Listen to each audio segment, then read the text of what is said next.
ఇది advanced technology 7,38,00,000కు per megawatt ఉత్పత్తి అయితే సబ్ క్రిటికల్ టెక్నాలజీ 9,73,00,000 రూపాయలు ఎట్లయితుంది అధ్యక్ష? ఎక్కడికి పోయింది అధ్యక్ష ఈ సొమ్ము? పర్ మెగావాట్ 2 కోట్ల పైగా, అంటే 1080 మెగావాట్ల విద్యుత్ అంటే 2.5 కోట్లు పర్ మెగావాట్కు అంచనాలు పెరిగినాయంటే దాదాపుగా 2.5 కోట్ల రూపాయలు భద్రాద్రి పవర్ ప్రాజెక్టులో మింగిందెవరో లెక్క తేలడం కోసమే ఈరోజు విద్యుత్తు మీద కమిషన్ వేసినాం అధ్యక్ష. ఇక్కడ దాదాపుగా 10 కోట్లు అంటే దాదాపుగా 2.5 కోట్లు ఇంటూ 4,000 మెగావాట్లు, దాదాపుగా 10,000 కోట్ల రూపాయలు యాదాద్రిలో అంచనాలు పెంచడము. ఈ 10,000 కోట్లు ఎవరు దిగమింగినరో లెక్క చెప్పడానికే ఈరోజు ఈ దేశం అధ్యక్ష. 3 తెలంగాణనే. ఇక మూడవది కిషన్ రెడ్డి గారు మమ్మల్ని అడిగినరు. అబ్బా ఎంత దోస్తులు అయిపోయారు అధ్యక్ష, కిషన్ రెడ్డి, జగదీశ్వర్ రెడ్డి, కేటీఆర్ వీళ్ళందరూ చుట్టాలు అయిపోయినారు అధ్యక్ష. ఢిల్లీకి చీకట్లో పోయి బామార్దులు పోయి ఢిల్లీలో చీకట్ల బిగ్గర కాళ్ళు పట్టుకోగానే వీళ్ళంతా చుట్టపోళ్ళు అయినారు అధ్యక్ష. నేను వీళ్ళు ఎన్టీపీసీకి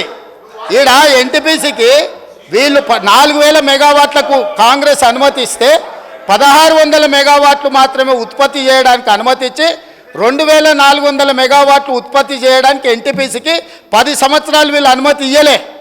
వాళ్ళు అక్కడ ఉత్పత్తి చేస్తే వీళ్ళు కాంట్రాక్టర్లకు ఇచ్చుకోవడానికి బిహెచ్ఎల్ పేరు మీద G2G ఇచ్చి వాళ్ళ సొంత కాంట్రాక్టర్లకు బినామీలకు ఇచ్చి దోసుకోవడానికి అవకాశం ఉండదని ఎన్టీపీసీని నియంత్రించి ఇవ్వకపోతే మా ఉప ముఖ్యమంత్రి గారు బాధ్యత తీసుకున్న తర్వాత ఎన్టీపీసీని పిలిపించి 2,400 మెగావాట్ల విద్యుత్ ప్రాజెక్టులను ప్రారంభించండి, మీకు భూమి కేటాయించడం, మీకు నీళ్లు కేటాయించడం, మీకు సింగరేణి నుంచి బొగ్గు కూడా మేము ఇస్తామని చెప్పి అగ్రిమెంట్ చేసి దాన్ని ముందుకు తీసుకెళ్ళింది ఉప ముఖ్యమంత్రి గారు అధ్యక్ష.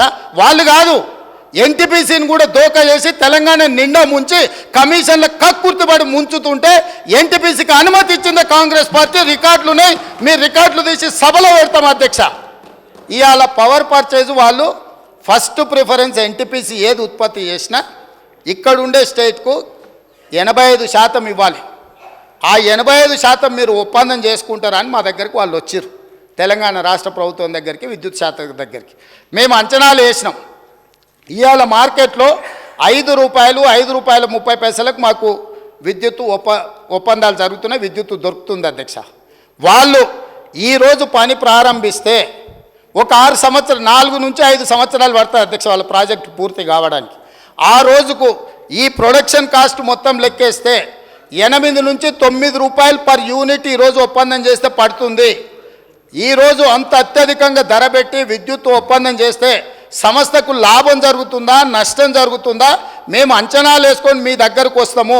ఒకవేళ ఎన్టీపీసీతో మనం ఒప్పందం చేసుకోకపోతే ఎన్టీపీసీ బాహ్య ప్రపంచంలో ఎవరికైనా ఉత్పత్తి చేసింది అమ్ముకోవచ్చు అధ్యక్ష.